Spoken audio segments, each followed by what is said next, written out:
Sağlamlığının qeydinə qalan hər kəsi salamlayıram. Səhiyyə televiziyasında tibb xəbərlərinin vaxtıdır. Studiyada Günel İbadovadır. Baxaq görək dünyada və ölkədə hansı vacib tibb hadisələri baş verir. Səhiyyə Nazirliyinin QİÇS-lə Mübarizə Mərkəzi Park Bulvarda tədbir keçirib. Əlbəttə ki, maarifləndirmə mövzusunda detalları bilmək üçün süjet izləyək.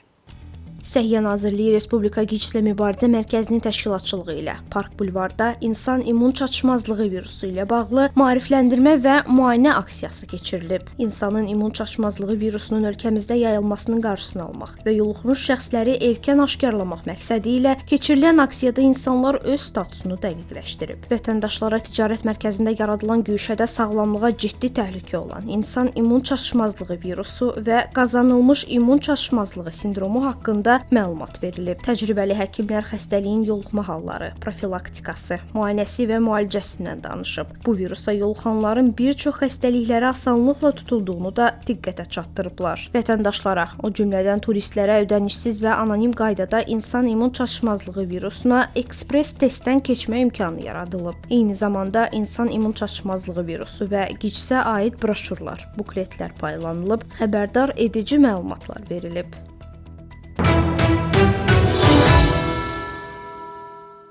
Talasimiyalı analar övladlarını südlə bəsləməlidirmi? Bu sualın cavabını bilmək istəyirsinizsə, səhiyyə mütəxəssisini dinləyin.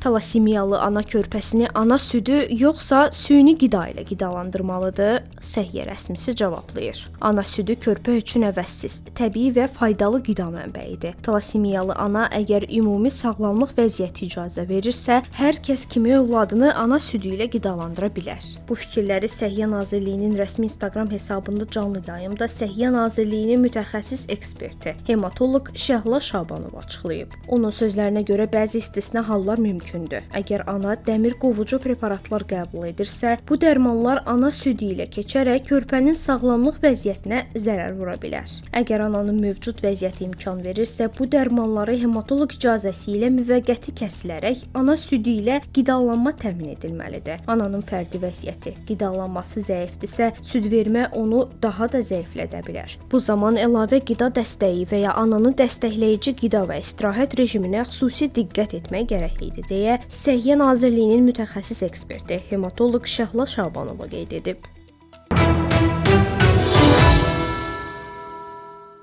Təbib xəstəliklər üzrə ixtisasının artırılması, eyni zamanda maarifləndirilməsi üçün daha bir tədbiri həyata keçirib. Bu dəfə isə master klass formasında. Baxaq görək harda keçirilib, kimlər tərəfindən hansı xəstəliklər üzərində mövzular müzakirə edilib.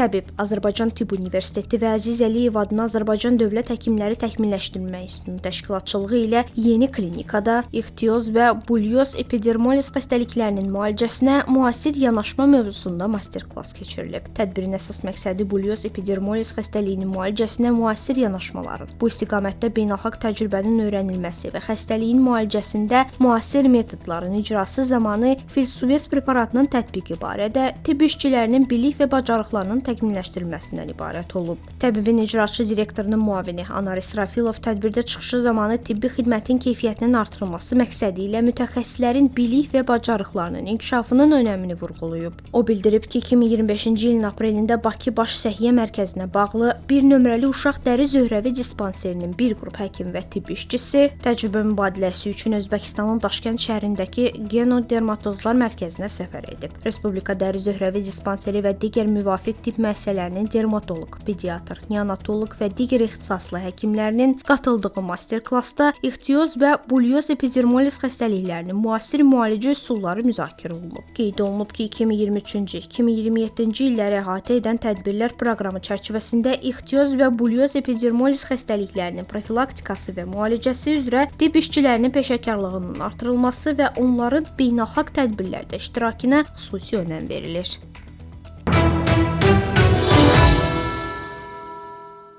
Bir stəkan qazlı su içdi və mədəsi, bağırsağı yandı, tutuşdu. Məsələ burasındadır ki, bundan sonra düz 3 həftə ərzində 1 qram su belə içə bilmədi. Deyilənə görə restoranda ya stəkanda, ya da qabda hər hansı bir təmizləyici maye olub. Lakin restoran sahibi nə deyir bilmək istəyirsinizsə izləyin. Qazlı su içən kişinin daxili orqanları yanıb. İspaniyada Pablo González adlı 42 yaşlı kişi dostları ilə restoranda nahar edərkən bir qurtum qazlı su içib və nəticədə mədə və qida borusunda ciddi yanıq xəsarətləri alıb. Hadisə zamanı şüşənin möhürlü və normal göründüyünü bildirən González 2 qurtumdan sonra ağzında kəskin yanma hiss etdiyini deyib. Daha sonra suyun rənginin sarımtıl olduğunu görüb və ağzını yaxalamağa çalışsa da vəziyyəti daha da pisləşib. González 3 həftə ərzində nə su içə, nə də qida qəbul edə bilib. Həkimlərin sözlərinə görə o yalnız uzun müalicədən sonra tədricən qida qəbul etməyə başlayıb. Lakin tam sağalacağı hələ də dəqiq bilinmir. İlkin ehtimala görə suya və ya stəkana təsadüfən təmizləyici vasitə qarışıb. Restoranın sahibi isə bu ehtimalı inkar edir. Faktla bağlı araşdırma davam eləyir.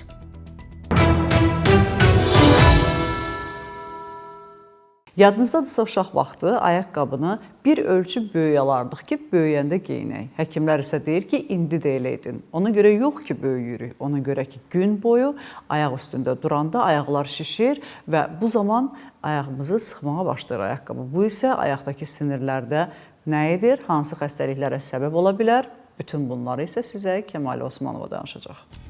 Ayaqqabı bir ölçü böyük alınmalıdır. Ayaqqabı alarkən bir çox insan yalnız görünüşə və ölçü nömrəsinə diqqət edir. Lakin mütəxəssislər xəbərdarlıq edir ki, ayaqqabının rahat və sağlam olması üçün bəzi vacib şərtlərə əməl etmək mütləqdir. İlk növbədə ayaqqabının içərisindəki altlığın çıxarıla bilməsi çox önəmlidir. Çünki hər istifadə sonrası həmin altlıq qurudulmalıdır ki, ayaqda rütubət və göbələk kimi problemlər yaranmasın. Digər vacib məsələ isə ayaq ölçüsünə uyğun boşluq saxlanmasıdır. Mütəxəssislər bildirir ki, ayağın baş barmağı ilə ayaqqabının ucu arasında ən azı 1 sm boşluq olmalıdır. Bu, gün ərzində ayağın şişməsi və böyüməsi səbəbindən vacibdir. Günün əvvəlində ayaq daha kiçik olur. Lakin axşama yaxın yorğunluq və yerin cazibə qüvvəsi səbəbindən ayaq ölçüsü artır. Ayaqqabı nə dar, nə də həddindən artıq geniş olmamalıdır. Mütəxəssislərin sözlərinə görə bu sadə qaydalar uzun müddətli rahatlıq və ayaq sağlamlığı üçün böyük əhəmiyyət daşıyır.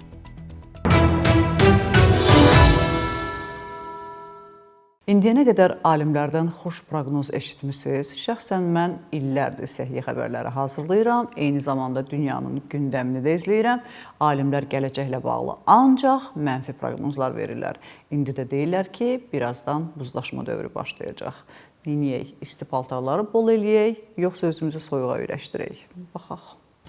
40 ildən sonra yer kürəsində buz dövrü başlayacaq. Rusiya və Finlandiya alimlərinin apardığı birgə araşdırma yer kürəsinin yaxın 10 illiklərdə əhəmiyyətli dərəcədə soyuyacağını və bu prosesin yeni kiçik buz dövrünə səbəb ola biləcəyini göstərir. Bu barədə Geosciences elmi jurnalında dərc olunan məqalədə məlumat verilib. Araşdırma Rusiya Elmlər Akademiyasının Kola Elmi Mərkəzi və Finlandiyanın Təbii Sərvətlər İnstitutunun alimləri tərəfindən aparılıb. Onlar son 7600 ilə aid ağac halqalarının xronologiyasını təhlil edərək süni intellektin köməyi ilə yer kürəsində növbəti ciddi soyuma dövrünün 2063-2073-cü illər arasında baş verə biləcəyini ehtimal edib. Alimlər qeyd edir ki, bu cür iqlim dəyişiklikləri əsasən günəş aktivliyinin azalması və böyük vulkan püskürmələri ilə əlaqələndirilir. Günəşin zəifləyən aktivliyi hazırda müşahidə edilən qlobal istiləşməni bir müddət ləngidə bilər. Lakin uzun müddətli perspektivdə bu, bəşəriyyət üçün ciddi fəsadlara yol açır. Tədqiqatın nəticələrinə görə belə iqlim dəyişiklikləri 300-400 ildən bir təkrarlanır.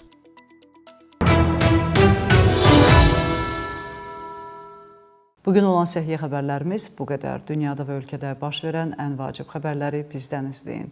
Unutmayın, bilmək hər zaman bir addım öndə olmaq deməkdir.